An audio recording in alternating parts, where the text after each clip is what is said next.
Welcome all of you dear students and my dear friends, welcome back once again.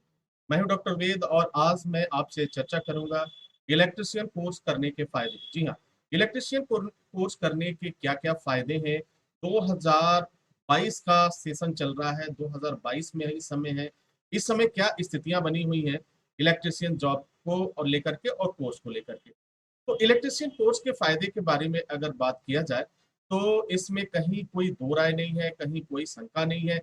इस दुनिया में अब तक का सबसे ज्यादा जॉब मिलने वाला यह ट्रेड है और इस ट्रेड में सबसे ज्यादा वैकेंसीज आती हैं, प्राइवेट की बात करें या सरकारी की बात करें।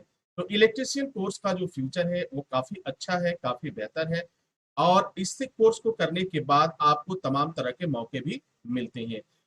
इलेक्ट्रिशियन कोर्स का करने के बाद से आप अपना खुद का बिजनेस स्टार्ट कर सकते हैं। आप किसी कंपनी में काम कर सकते हैं। आप बाहर के देशों में मूव कर सकते हैं, वह भी एक अच्छी सैलरी के साथ। इलेक्ट्रिशियन कोर्स वह प्रत्येक व्यक्ति कर सकता है जिसका इंटरेस्ट बिजली के कामों में होता है। लेकिन इलेक्ट्रिशियन कोर्स करने से पहले कुछ बातों का ख्याल जरूर रखना चाहिए, जिसे मैं एक एक करके चर्चा करूंगा। उस बात को आप डिसाइड कर सकते हैं ताकि आपको निर्णय लेने में आसानी होगी। कोर्स करने में कितना वक्त लग जाता है, तो अगर आप कोर्स करते हैं तो ये कोर्स करने में लगभग आपका 3 महीने से लेकर 12 महीने तक का समय लग सकता है। और आपने अगर रेगुलर कोर्स में किया, रेगुलर मोड में किया, तो यह समय और भी कम हो सकता है या फिर थोड़ा बहुत इधर उधर हो सकता है, कम या अधिक। क्योंकि यह निर्भर निर्भर करता है आपकी प्रैक्टिकल पर, आपकी प्रैक्टिस पर, आपकी प्रैक्टिस कितनी अच्छी हुई है।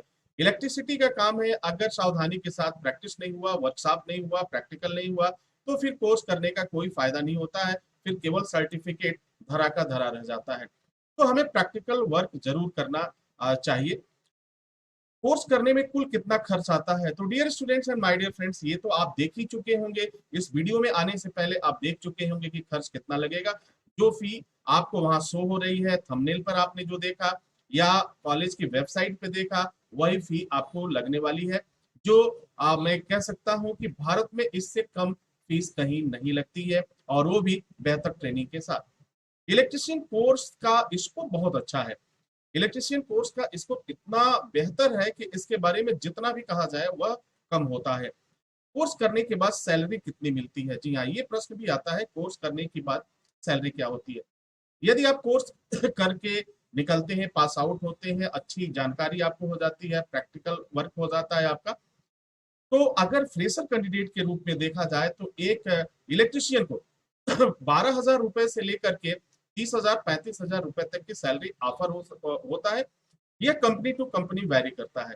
यहाँ जो मैं सैलरी आपको बता रहा हूँ 12,000 प्लस की जो सैलरी मैं बता रहा हूँ, ये सैलरी इस आधार पे बता रहा हूँ कि जो लड़के पास हुए हैं, जिनको पहली बार सैलरी मिली, तो सबसे कम अगर सैलरी किसी को मिली तो वो 12,000 मिली, किसी को 14,000 मिली, किसी को 15, किसी को 16, किसी को 18। तो इस तरह से सैलरी की कैटेगरी है, लेकिन मैंने केवल आपको मिनिमम सैलरी बताया। लोग जबकि ये सैलरी 2022 में काफी हद तक बढ़ने वाली है, या आप यूं कहें कि ये सैलरी लगभग आपकी 18 प्लस तो जरूर जाएगी।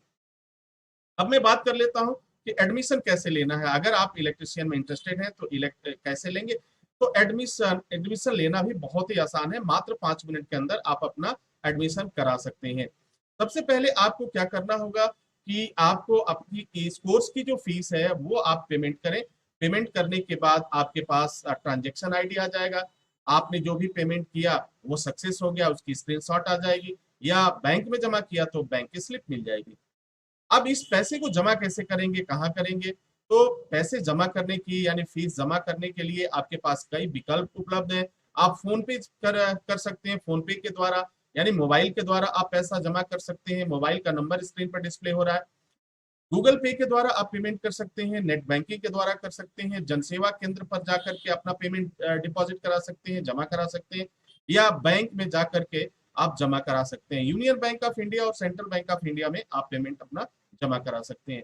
तो अब तो ये रहेगी, पेमेंट आपका जमा हो गया। अब आपको क्या करना है, जैसे ही आपको आपका पेमेंट जमा होता है, चाहे आपने फोन पे किया हो, चाहे ऑनलाइन पे किया हो, तो आपको उसका एक ट्रांजेक्शन आईडी मिलता है, उसका स्क्रीनशॉट ले लीजिए जैसे पेमेंट सक्सेस हो जाता है, और उसे आपको स्क्रीन पर दिए गए नंबर पे व्हाट्सएप कर देना है, व्हाट्सएप भेज देना है।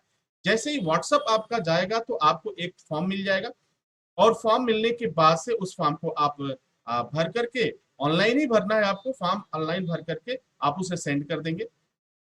यानी सेंड करने का तात्पर्य क्या है, जैसे जैसे आप भरते जाएंगे आपका फॉर्म ऑटोमेटिक फिल होता चला जाएगा, आपको बहुत ज्यादा चिंता करने की जरूरत नहीं है। अब आपका एडमिशन प्रोसेस में चला जाएगा, अब आपको डेट पता चल जाएगा, टाइम पता चल जाएगा, और बैच पता चल जाएगा किस बैच में आपकी ट्रेनिंग होनी है। थोड़ा सा और बात जान लेते हैं कि इसके लिए जो विशेष शर्तें हैं, कुछ आवश्यक शर्तें हैं, वह भी आप जान लें कि कौन एडमिशन ले सकता है और कौन नहीं ले सकता है।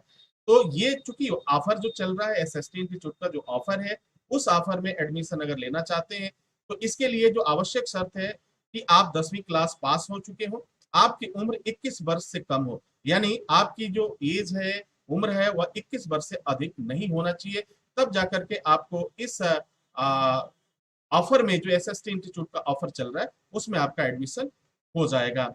इस बात का जरूर ख्याल रखें कि एडमिशन केवल एक दिन के लिए ही ओपन होगा, यानी जिसकी जानकारी कॉलेज की वेबसाइट पर देखी जा सकती है। आप देख सकते हैं कि किस डेट में एडमिशन होगा, जिस दिन एडमिशन ओपन हो उसी दिन आप अपना फी जमा करें, उसी दिन अपना पेमेंट कराएं, ताकि आपको किसी भी तरह का असुविधा का सामना न करना पड़े। तो आई होप कि डियर स्टूडेंट सारी बातें आपको जानकारी हो चुकी होंगी, अब आपको किसी भी तरह का कंफ्यूजन नहीं होगा। तो आप अपने घर पे बैठ करके मात्र 5 मिनट के अंदर अपना एडमिशन ले सकते हैं। तो डियर स्टूडेंट इसी के साथ इजाजत चाहेंगे, नेक्स्ट वीडियो में पुनः हाजिर होंगे, तब तक के लिए wish you all the best, thank you for watching.